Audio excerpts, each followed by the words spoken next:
The GOAT time, oh yeah? I'm in the GOAT day? I had to do drugs or something. No, nigga. My greatest days of all time was in the long jump pit, boy.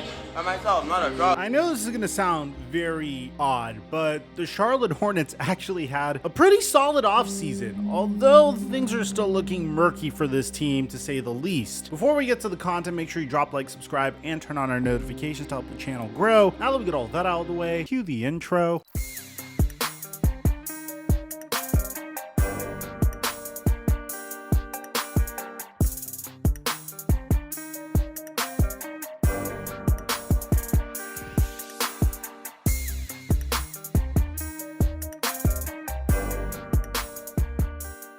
My friends, we had a legendary weekend on Prize Picks. Your boy personally made $700, and I only missed 2 out of 11 of my picks. And you guys hit me up in the DMs and let me know about it. We're about to ramp it up for this week. Remember, you get a $100 deposit match on Prize Picks when you use my promo code microphone, and I post my picks onto my Instagram story at TheFlightMike for free each and every day that there's a football game. And thank you, Prize Picks, for the sponsor.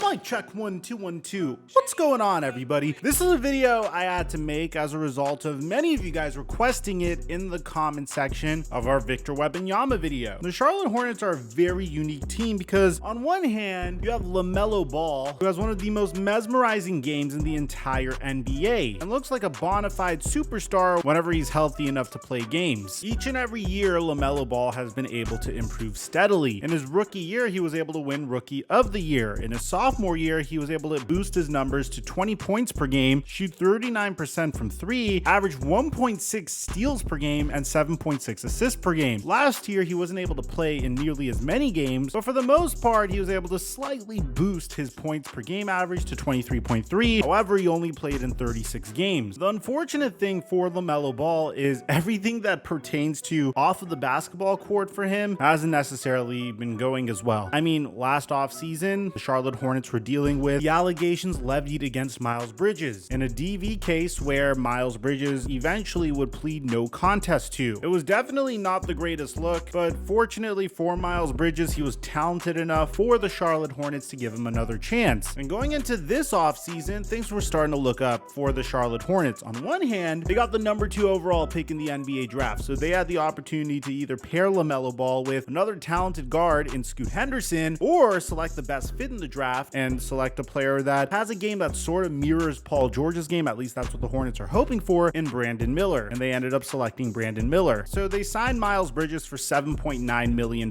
which is a steal, by the way, because they originally offered him significantly more, and Miles Bridges' agent told him to turn that contract down so he could potentially get a near max contract in the offseason. That gamble didn't end up working out. They also re-signed PJ Washington to a 3-year, $48 million deal. Yeah, the PJ Washington that is famous for, you know. And then apart from that, they brought in Frank Ntilikina, RJ Hunter. Needless to say, the most exciting part of this offseason was obviously the LaMelo Ball extension, and they were able to select Brandon Miller number 2 overall. What about the existing pieces on this roster? In the 2021 NBA draft, the Charlotte Hornets took a chance on a player that had the potential to be their center of the future. They selected Kai Jones with the 19th overall pick in the 2021 NBA draft. Now, up until this point, Kai Jones didn't really get significant playing time. In his rookie season, he averaged 3 minutes per game, which is pretty much nothing. In his sophomore season, he averaged 12 minutes per game. But if you took a look at Kai Jones's game at Texas, his game kind of mirrors Miles Turner's game, more or less, although he's a little bit more raw. He has the ability to stretch defenses out to the perimeter because he shot 38% from 3 when he was in Texas, but he didn't really get a significant amount of playing time. So he's a very raw prospect. And up until this point, he was a huge part of the Charlotte Hornets' future. And then things got a little weird this past offseason. I mean, the only time Kai Jones was featured on this YouTube channel was arguably in one of the most iconic highlights of the summer, when Kai Jones was able to posterize the number 1 overall pick in the NBA draft, Victor Wembanyama. Remember this? About something, we'll watch the replay. This is a spectacular finish by Kai Jones. I don't know if Victor has ever asked about your welcome to the NBA moment, but he's going to give as good as he gets. Yeah, since then, it's been a very strange downward decline for Kai Jones. And the crazy part is, I really couldn't tell you what triggered all this. The very first piece of media we got in regards to Kai Jones was this clip where he was live streaming for 83 people, sweating profusely, acting animated. And if you take a look at the back, there's writing on his walls. And the entire chat has no idea what this man is saying. I mean, he's dancing a little belligerently, and he kind of dared the Hornets to trade him. Now, Kai Jones's immediate reaction to this was that he was not on drugs or intoxicated. He was just enjoying a night at his crib, and we are bugging. But it would get a little bit worse because he would do some things that you just shouldn't do when you're in the NBA. I mean, look, I'll be honest, I've never played organized sports. Yeah, I'm into weightlifting and whatnot, but I've never been part of a team locker room. I've never been part of a fraternity, none of that. But you don't necessarily need to be a part of any of those activities to know that it's not a good idea to start insulting your teammates when you're only averaging about 3 to 12 minutes per game on a rookie scale contract, because Kai Jones would start taking shots at his teammates. One person would ask Kai Jones if he believed that he was better than his teammates LaMelo Ball and Brandon Miller. We do have the exact tweet, but the original post was deleted, but he responded saying, "I've had a higher field goal percentage than those guys since I came out the womb, and none of them can guard me, so know your ball before you talk to the one in here, MF." Now, here's a strange thing. I mean, there's a butterfly emoji, hearts,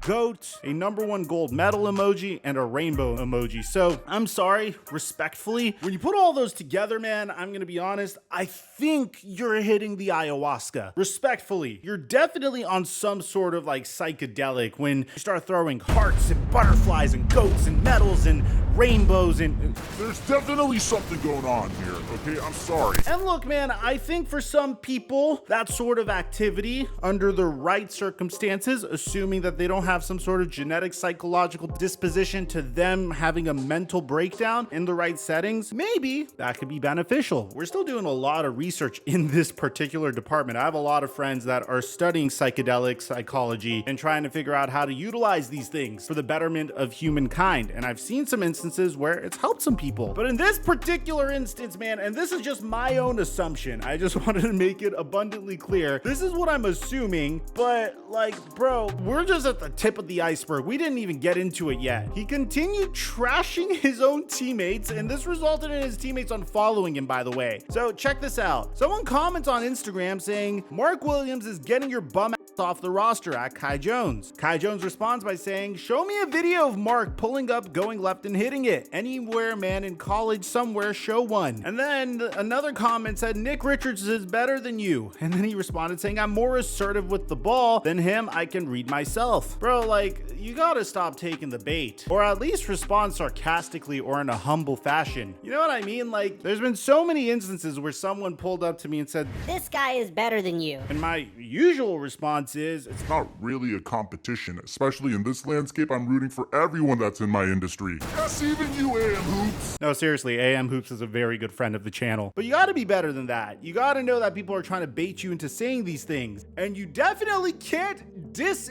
anyone that you're going to war with. You can't diss anyone that's on your basketball team that you share a locker room with. But it would get even worse because Kai Jones would later on start comparing himself to Michael Jordan. And this is where it gets crazy. This guy quote tweeted Butt Crack Sports saying, "I'll cook prime diesel in here." Go, I'm not gonna say these emojis. You see the emojis for yourself. And then he would finish off by saying he hits the midi better than Mike. What you mean? Which I'm assuming is him alluding to Michael Jordan. Ballsack Sports would get into this, and that's when you know this is really trending downward, when you actually are starting to respond to troll accounts and taking their bait too, where he would say, "Are you beating LeBron James in a 1v1?" And Kai Jones would say, "Yes, 100%. Now, as a result of this, at first you would hear the Hornets saying that, "Hey, we're concerned." Hornets seem concerned about Kai Jones, whose odd behavior on social media has raised some eyebrows and worried people. From what I understand, Jones hasn't been participating in the optional team drills, and it is undetermined if he will be there when practice starts next week. And most recently, the Hornets would announce that Kai Jones will be away from the team indefinitely due to personal reasons, according according to sources. So things are just not looking good for this young man. And a lot of people are wondering, and I think this sums up the situation as well as it could. For those of you guys that didn't get the message at this point, Terrence Ross asks, is he all there mentally? Kai Jones would respond by saying, I'm the greatest of all time, check my highlights. And then Terrence Ross would respond by saying, so no. I know from a surface level, it's very easy to look at this situation and think it's comical. I mean, there's a man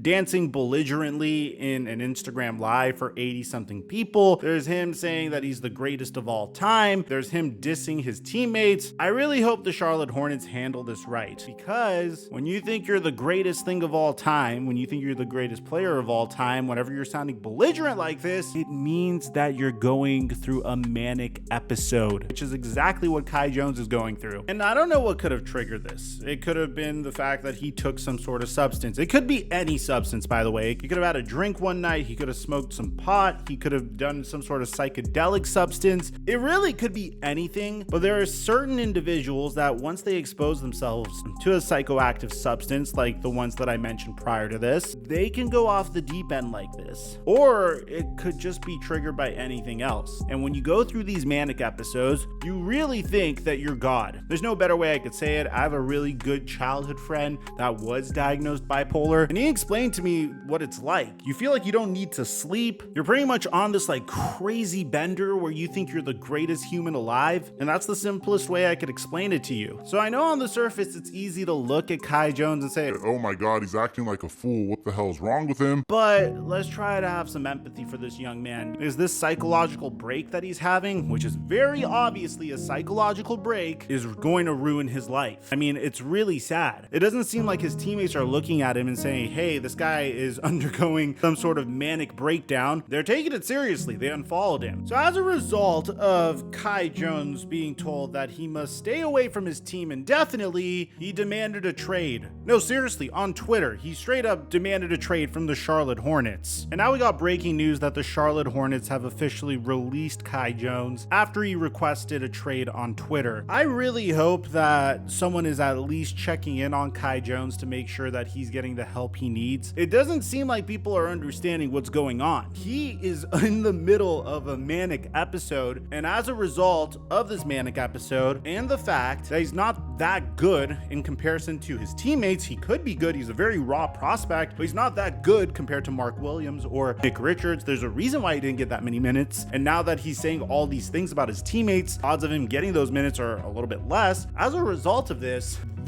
episode might ruin his life and his career. So I really hope this situation is handled delicately. I hope the Hornets have empathy, because it's really sad to see this situation go down. Let me know what you guys think about this in the comment section down below. Aside from that, I'm your boy Mike, and I'm dropping our mic until our next upload.